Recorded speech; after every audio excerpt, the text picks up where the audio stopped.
Man, we could talk about the tunes all day. Let me answer everyone else first, and you can come up here and we'll hang. Hey everyone, David Rishpan here again with you on YouTube. Welcome back to the channel. Today I want to share the story of when I got a piano lesson from Stevie Wonder. Yes, it actually happened. No, I still can't believe that it happened either. I've told this story many times. I've told it in person. I wrote about it on my blog. I wrote about it on my Facebook page, but I realized I've never told it in video format on this channel. So grab your favorite beverage. It's story time. It was the 30th anniversary of the Montreal Jazz Festival, the end of June 2009. It was also the inauguration of the Place des Festivals. If you're familiar with Montreal, if you've been up here for the Jazz Fest, it's where the big Jazz Fest main stage is set up. Most of the summer festivals here are all staged there now. So Mutech, Francophonie, Jazz Fest, Nuit d'Afrique, Just for Laughs. It has become the central hub, the central cultural hub of downtown Montreal in the summer. And the first artist to perform there was Stevie Wonder. The Jazz Fest brought him in to open their 30th edition, as well as to inaugurate this space, this outdoor plaza that we call Place des Festivals. They also awarded Stevie with their Spirit Award, which is the prize that they give to artists who are not technically jazz artists. Generally, they're pop music artists, but artists who have influenced jazz and improvised music. No better recipient in my mind than Stevie Wonder for that. This being the end of June 2009, it was also a few days, maybe 3 days after Michael Jackson had passed away very suddenly. And so with Michael Jackson's passing, there was this cloud over the entire edition of the festival that year, but in particular over Stevie Wonder's concert and his presence here. So in addition to being a pianist, I am also a radio host. I have been hosting radio on CKUT 90.3 FM here in Montreal since 2003, and I'm still a less active member, but I'm still a part of the radio station. So in 2009, I had a press pass to cover Jazz Fest for CKUT. At around 12:30 p.m., I get a call from my dad, who happened to be watching the news at noon, and he called me and said, "Did you hear anything about a press conference with Stevie Wonder at 1 p.m. today?" And I told him no, nobody from the press office had contacted me, had emailed me, or called me. Usually I would get an email or even a phone call if it were a last-minute press conference like that, but I hadn't heard anything. And he told me, well, they just announced it on the news at noon. And so I got ready to leave my house as fast as I could, and I ran downtown. It was the first event in the new press room. And they set up a small stage, and there were 3 bar stools, as well as a digital piano. I should also mention that I had performed as a musician with my group Indigon Trio. I had performed at the 2008 edition of the festival, as well as having covered the festival for about 4 or 5 years consistently for CKUT up until that point. So most of the people in the press office knew me, and they knew that in addition to being a radio host, I was also a musician. The lead press coordinator came out to start the event and reminded everybody why we were gathered for this press conference. We were there for the presentation of the Spirit Prize to Stevie. We were there for the inauguration of the Place des Festivals. We were there for the 30th anniversary of the Jazz Festival. We were not there to talk about Michael Jackson. So after that reminder from the press liaison, the press secretary, out came André Ménard and Alain Simard, who are the 2 co-founders of the Montreal Jazz Festival, along with Stevie.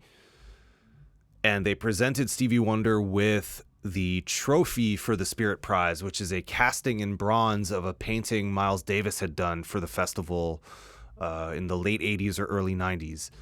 And they described the trophy to him. They told Stevie Wonder that he was inaugurating this new space in downtown Montreal, the Place des Festivals, and how honored they were to have him opening the 30th edition of their festival.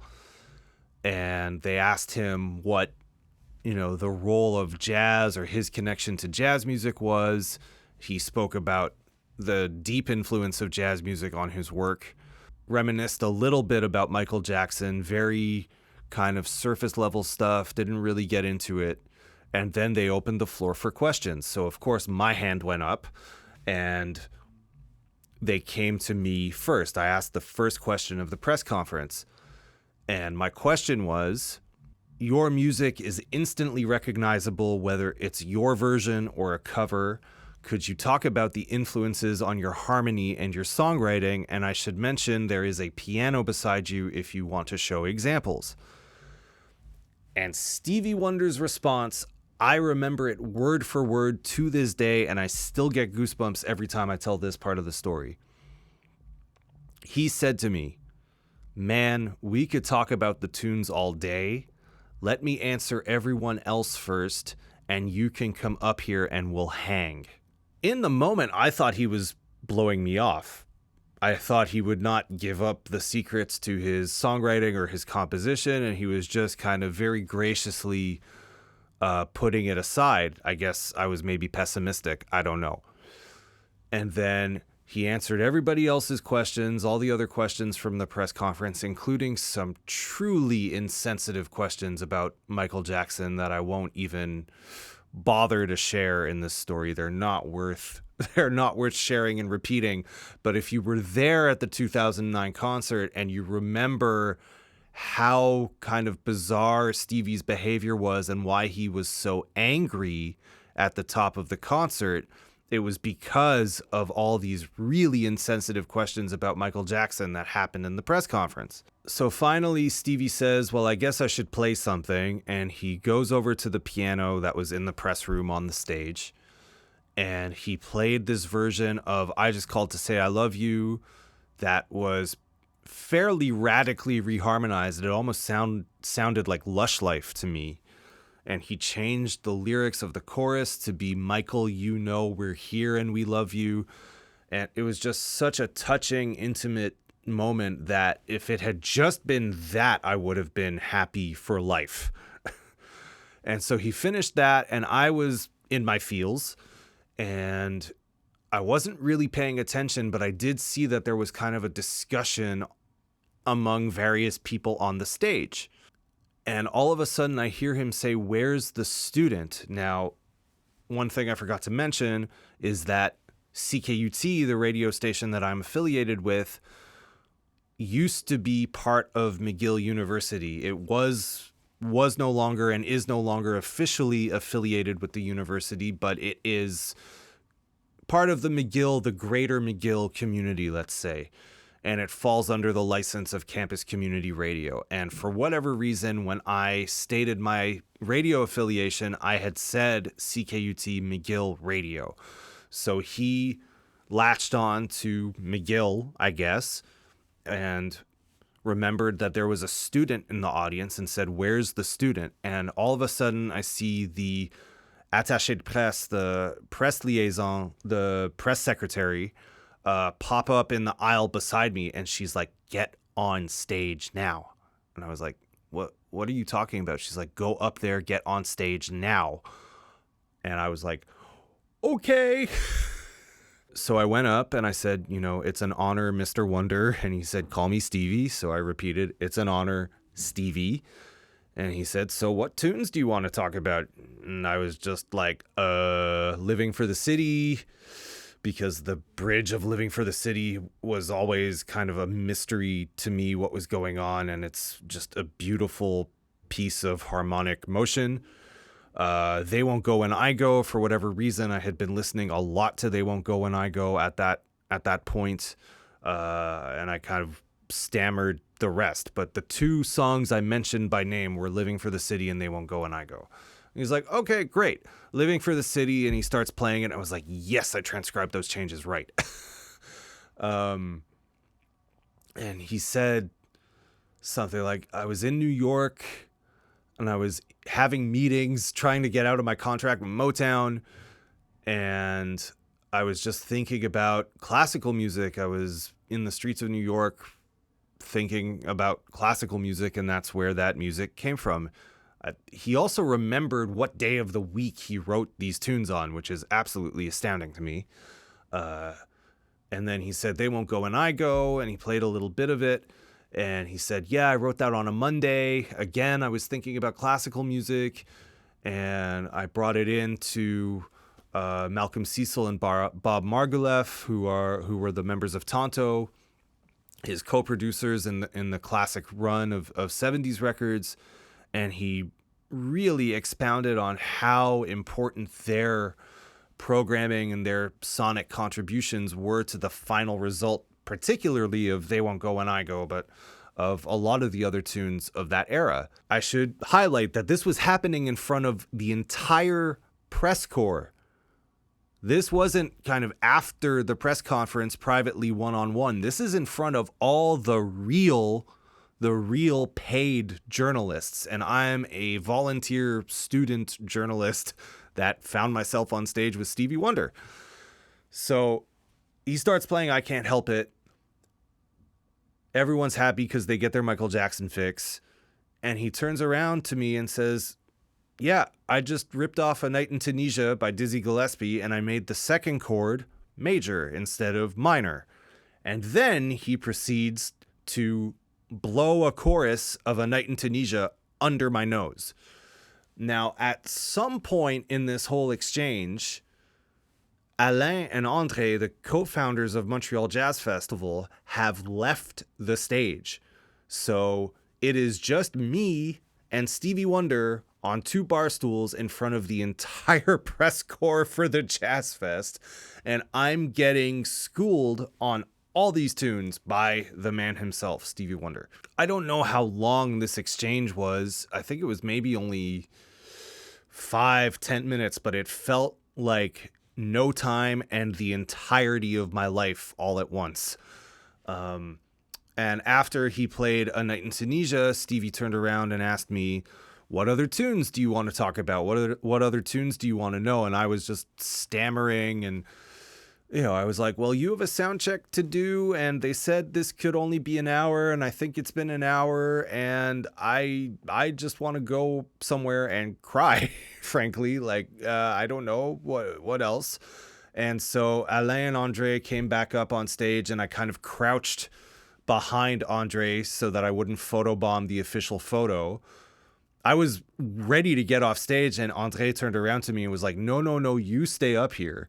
I was like, okay, Monsieur Menard, okay, I'll stay up here. I just kind of ducked out of the way for the official photo op. And then after they took the official photo, someone in Stevie's camp, I believe it was Aisha Morris, his daughter. Aisha, Isn't She Lovely? Life is Aisha. That Aisha. I'm almost positive it was her. And this being 2009, this was pre-iPhone, or at least I didn't have an iPhone or a smartphone, but I did have an old point-and-shoot digital camera on my hip. And she saw the camera pouch on my belt, and she was like, give me your camera, you get one photo. She took a photo. I'll put the photo here now. And as soon as the press conference was done, I uploaded it to Facebook as my profile photo. I have not changed my Facebook profile photo since 2009 because why would I? Why would I? Even though I don't look like that anymore, way less hair here, the rest of it's gray.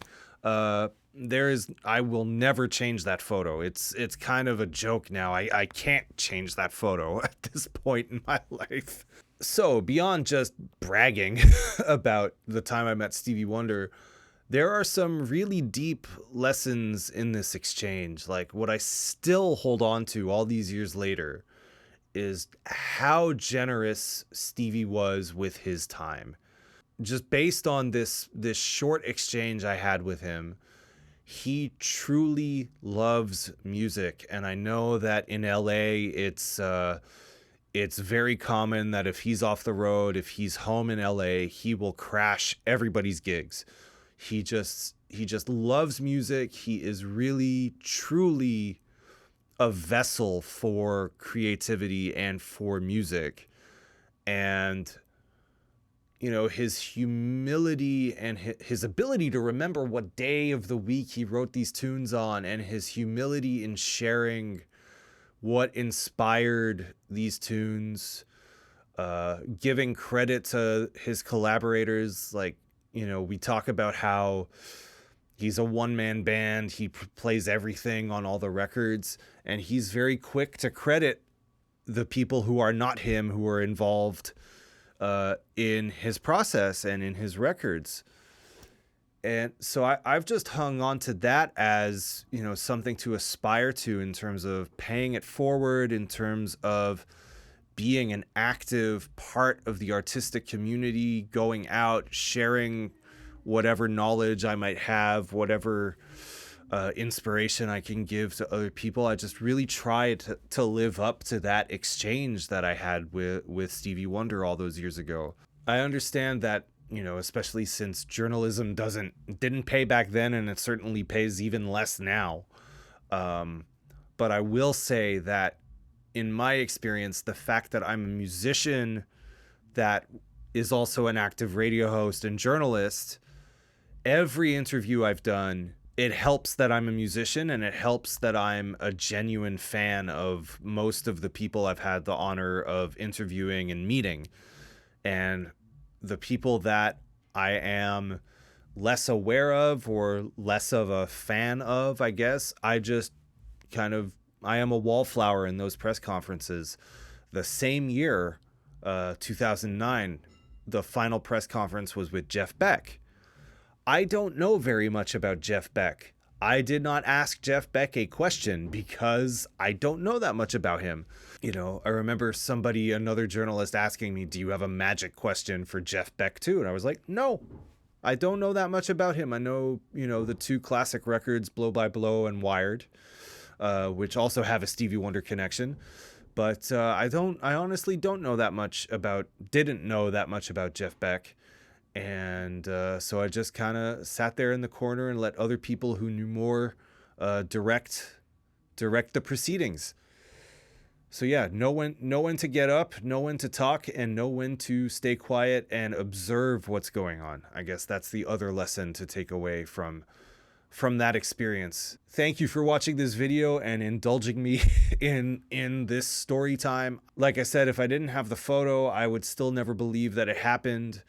I don't know if anybody who is close to Stevie Wonder is going to stumble on this video, but if you do, if Stevie Wonder happens to listen to this video, thank you again. Thank you so much for your time and your generosity. It is something I aspire to this day, and obviously the musicianship is something I aspire to this day. That'll do it for this video. Thanks so much for watching. My name's David Rishpan. I'll see you in the next one. Peace.